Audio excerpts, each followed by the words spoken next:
Welcome to part 4 of the series where I am making a sudoku solver. And the last time I was focusing on killer sudoku, and I actually have this particular puzzle entered in my code. And as you can see, when I run it, it runs, but it's kind of progressing rather slowly. And if we wait just a little bit more, this recursion count basically just tells us how many times a particular operation had to be repeated. And it's relatively slow because it's doing 79 million times. Just as a reminder for killer Sudoku, the rules are that every cage, which sort of is inside this dashed line, has to add up to the exact value, and numbers cannot repeat within a cage. So my goal in this episode is to improve the performance of this solver. And the reason why our solver is so slow is that it is going row by row. Instead, what I want to do ideally is I want to find a cell that has the minimum number of available options, right? And then place a digit there. And that's going to make us effectively focus first on these cages that have more restrictions on them, right? Once we place those with more restrictions, then we can focus on those with less restrictions. But then hopefully those with less restrictions are going to be restricted by other constraints, such as uniqueness in the row, uniqueness in the column, or uniqueness in the box. And let's look at the code. And in my code, I have this recursion function that is sitting out here. What I want to do is ideally I want to test different strategies. So I'm going to save this current version as like one type of solver, and then I'm going to make another type of solver. So in the future, I can compare how each solver will perform. So I'm taking out this piece. Actually, I should be taking out all of this into a separate, I'm going to call it linear solver. The reason why I call it linear is, so I call it linear because it's just going step by step. I guess sequential is better. Sequential, yes, solver. I think showboard can be outside because it's not specific to the solver. For solver, we have backtracking, we have all of this, and pretty much I think that's all that we need. Let me double check if I call sequential solver on a board in cells. The reason, wait, do I need to pass in the board? I do not need to pass in the board. I definitely need to pass in the cells because the sequential solver has to access the cells array. I'm not sure if I don't think it needs to access to anything else besides cells. Let me double check that.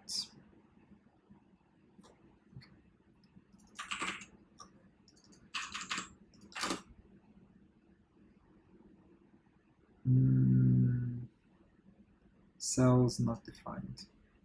Oh, showboard does need cells. Okay.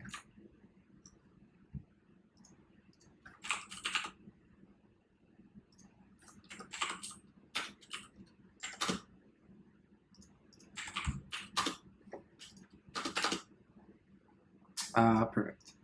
So all I did was just extract this particular solver into a special function, so that way I can implement alternative strategy, and then I can compare how do these perform.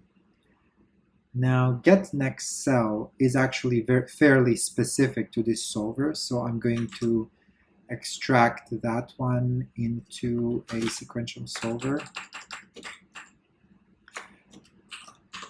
And basically this strategy of taking the next cell in a sequential, that's pretty much only sequential solver should be doing something like that.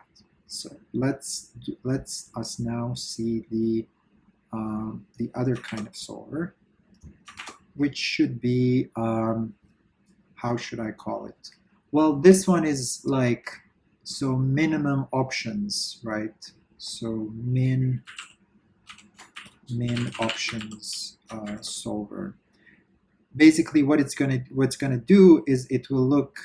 Okay, I'll just say min options per cell solver.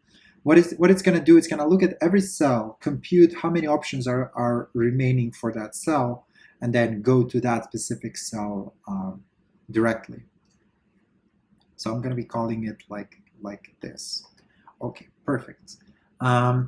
And if we look at the cell class, we did this in part 2 of this series.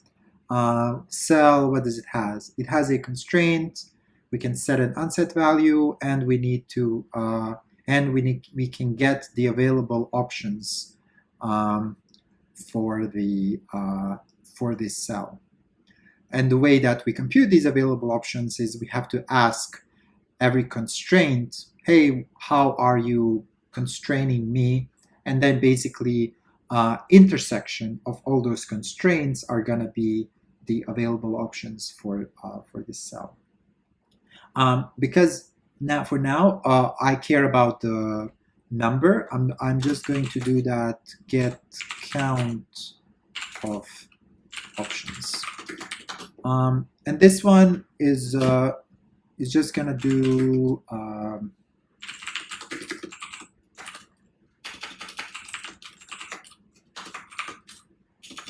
it'll call available options, but then all we have to do is just count how many of them are.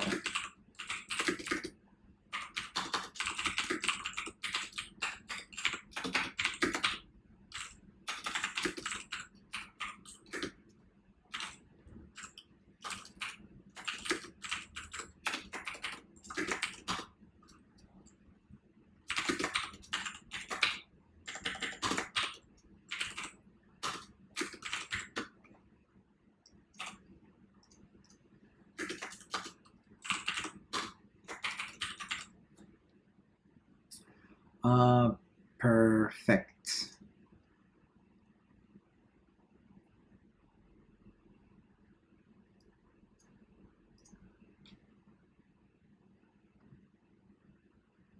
Get count options are going to give us.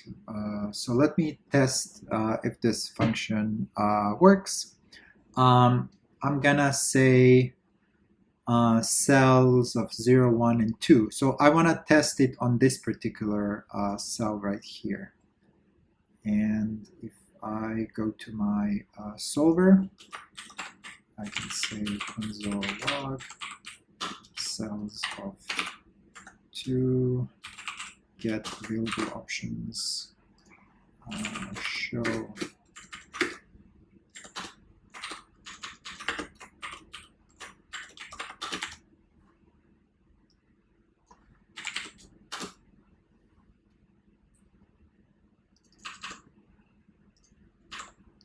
So this function show options, yeah, that one can be just straight up. It doesn't depend on anything else except its options for back.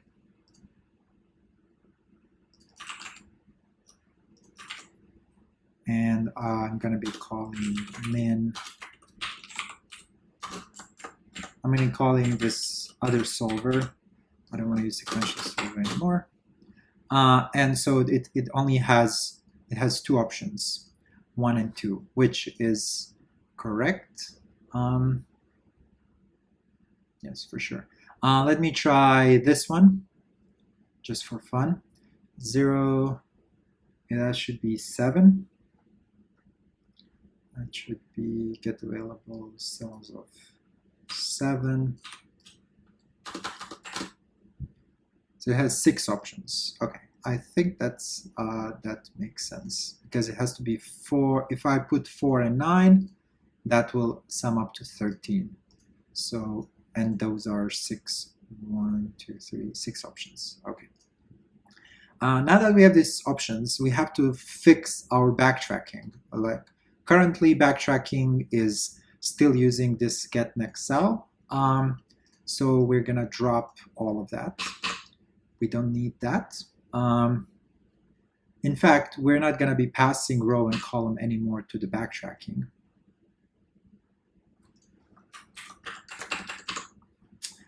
I'm just gonna be passing the recursion depth to the backtracking. Because in order to find which cell I want to work on, all I do is I loop over every cell and then I can compute the minimum and then just use that one instead. So this I can remove, this I can remove. And my cell, well, my cell can just start from 0. That is fine.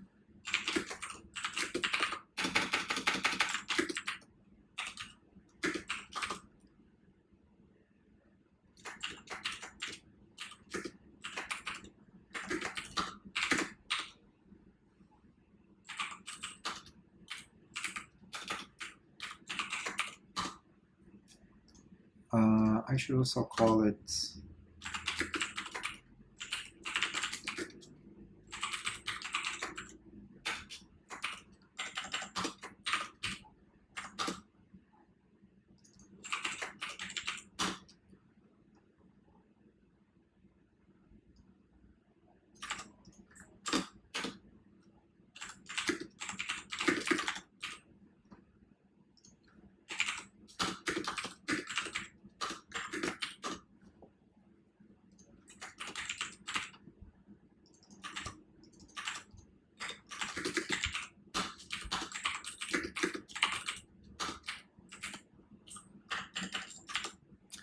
So in the process of selecting the cell, I'm gonna assume that cell 0 is my selection. That's the cell with the minimum number of options.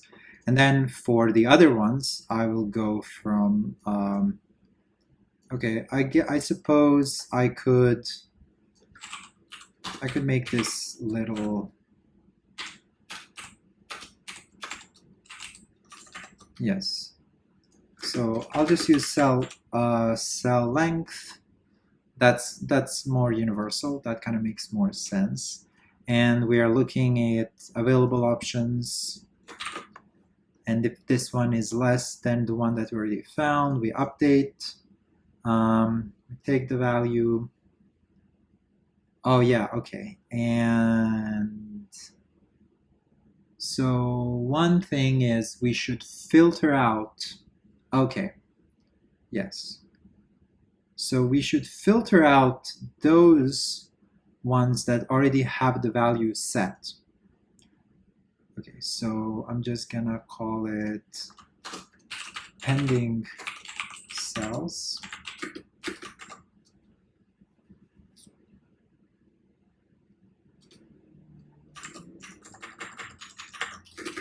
Are gonna be my regular cells dot filter.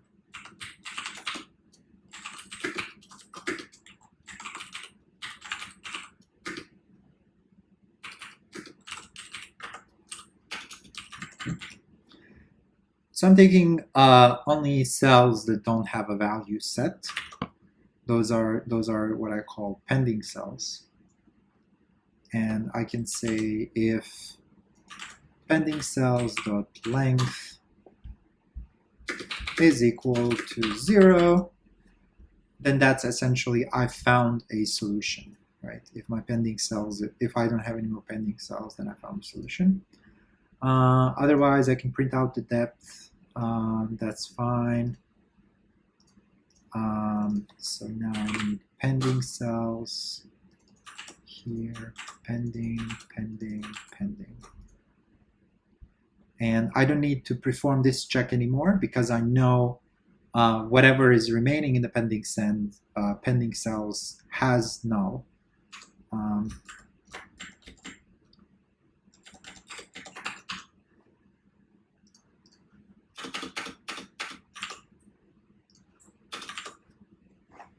I'm also thinking about this is kind of suboptimal in a sense that I keep producing this array of pending cells. What I could potentially do is I could turn this into like a priority queue, so that way I can grab the smallest one in a faster way. So this could be a improvement in the future to turn this into a priority queue. But for now, this is fine. I'm gonna filter these pending cells. If they're empty, then we found the solution. Then we're gonna compute the minimum out of those.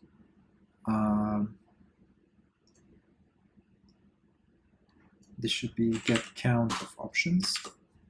Then we're gonna get options for it, and then just recurse. I'm gonna place this by S. I guess the only thing left is to give it a try. Okay, so this is a pleasant surprise. We got to 91,000, whereas with sequential server, we essentially, with the sequential solver, we had a lot more, right? We had 79 million. So this is a drastic improvement. And it just comes from the fact that we focused on those cages that are more restricted, or those cells that are more restricted, and that just trickled down into just a very fast performance. Awesome. So in terms of like further improvement, we are computing these counts kind of on the fly whenever we ask this question. And this could be some overhead here, because basically whenever we update whenever we set the value to something, only a small subset of cells are going to change. So hypothetically, right, if we could quote unquote cache, right, if we could memorize these available options or count of options, then essentially we can do a better job at answering this in a faster way, right? And if we do work with a priority queue, then it'll be important to know specifically when did these options change, and when they do change, we have to trigger an update in the priority queue.